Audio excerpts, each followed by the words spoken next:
guys, I just can't have any more Can-Ams in the garage. I can't do it. I'm just kidding. Look at this. 3 X3 Maxes, 221s on the ends, and my 18 in the center. And boy, what a picture. Seriously though, this is gonna be the screenshot right here, the thumbnail. 3 badass cars. Yeah, so this is CJ's. This is my 2018, and this is actually a customer slash viewer of mine. We did some lights here. We got a Baja Designs 40-inch light bar. We got some 5150 whips that go here. We did some rock lights and some dome lights, and we installed the particle separator for him because I recommended it, because we have them on our cars and our filters stay clean. The air filters stay clean. If you want to take care of your engine, put a particle separator on your car. So I just want to show you guys the 2021. Also, I'm gonna show you guys the lighting towards the end of this video. But I wanted to go over the car just a little bit because the paint scheme is growing on me. It's a really nice paint scheme. This tan, really, I was like, well, why would they do that? Why would they do the frame in tan? This kind of sucks. Can't change the color. But why would you want to change the color? This thing is beautiful. I am growing in love with this thing, and I am in the market for a 2-seater very soon.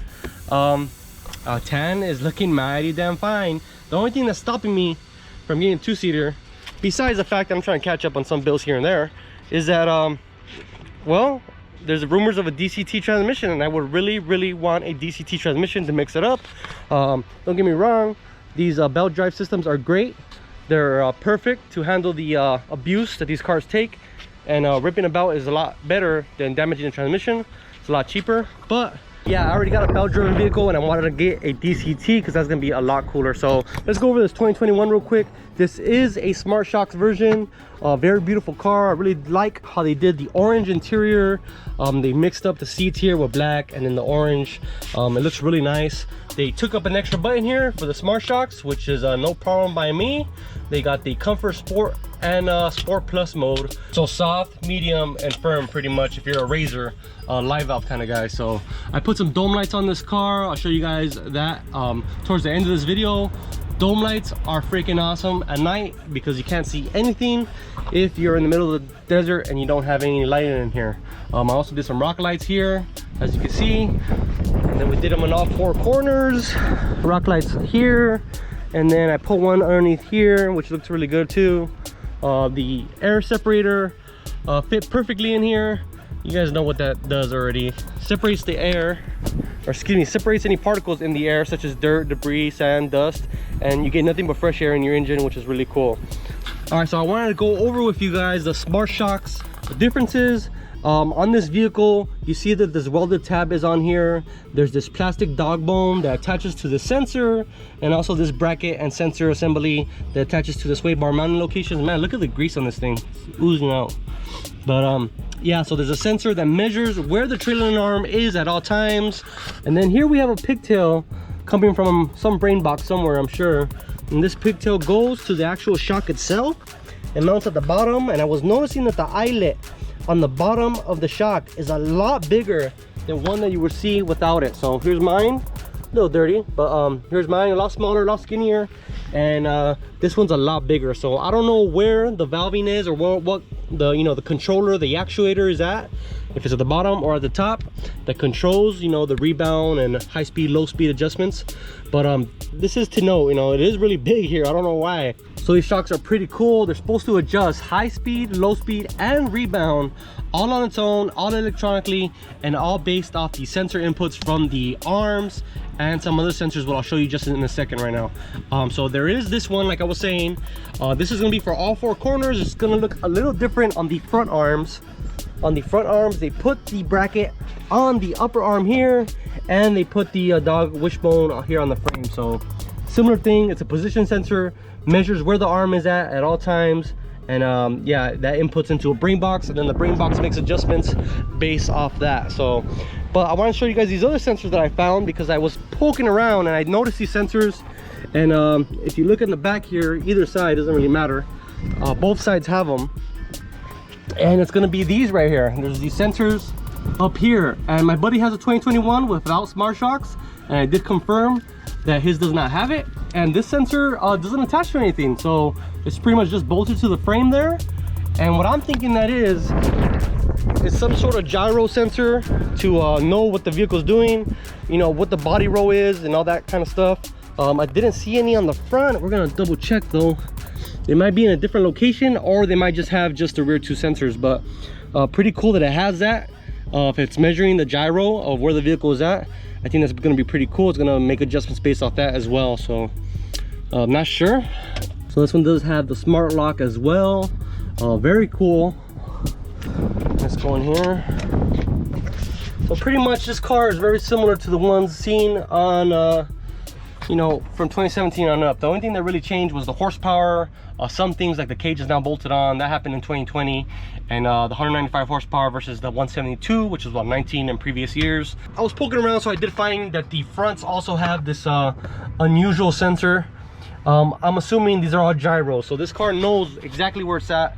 If you got body roll, this car knows it's in body roll. So pretty cool. I'm sure there's also inputs for the steering and braking as well. So it's pretty cool. I would really like to test one of these cars out to see if there's really that much of a difference. I would assume that cornering would be a lot better, because once you start getting a little bit of a body roll, the inner shocks are gonna soften up and the outer shocks are gonna stiffen up, and that's gonna make a big difference. You can't do that hanging out the side of the, even if your buddies are all four corners hanging out the side, you can't adjust it quick enough to make the changes. So the fact that it does it electronically in split seconds, that's pretty cool.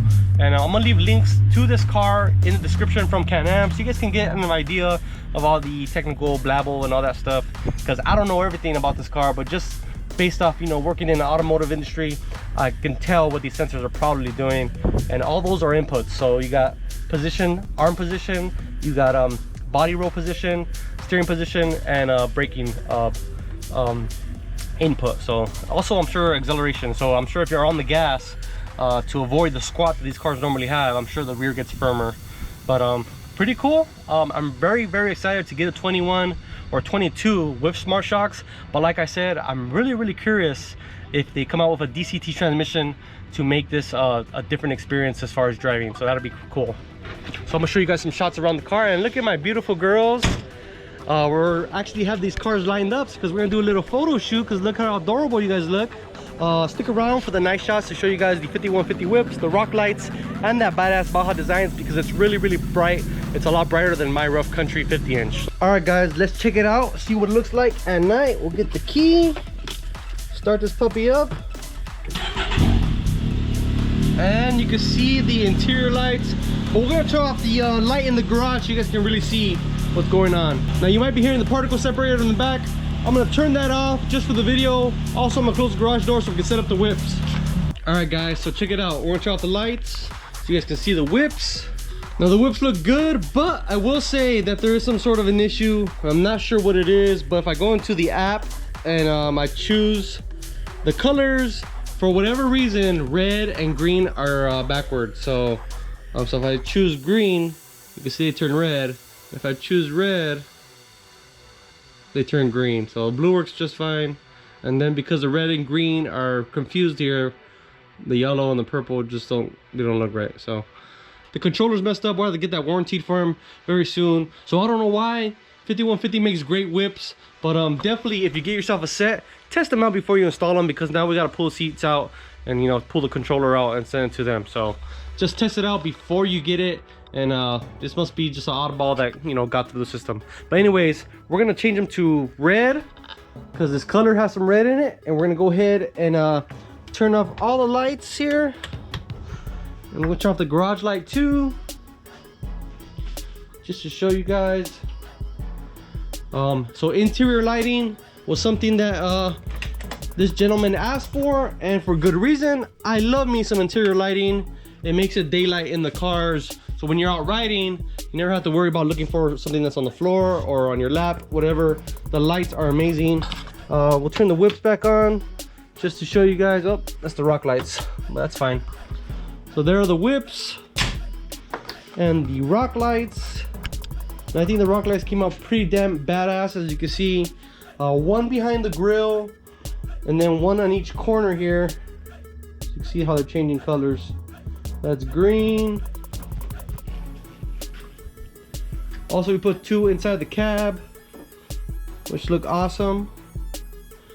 And towards the back, there's also some one for each wheel well, and then one at the very back there that lights up. So overall came out awesome. And last but not least, I'm gonna show you guys this badass light bar because it's nuts, seriously nuts. This thing is so freaking bright. Baja Designs 40-inch Onyx 6, super bright, kind of expensive but super bright. I wish I could try it out, you know, to see what it looks like at night, but obviously not my car. But we did kind of just like shoot it off into the air when we didn't have it attached. We were just kind of like messing with it, and it's really, really bright. So yeah. All right, guys, that's it for this video. Thanks for watching. I appreciate it as always.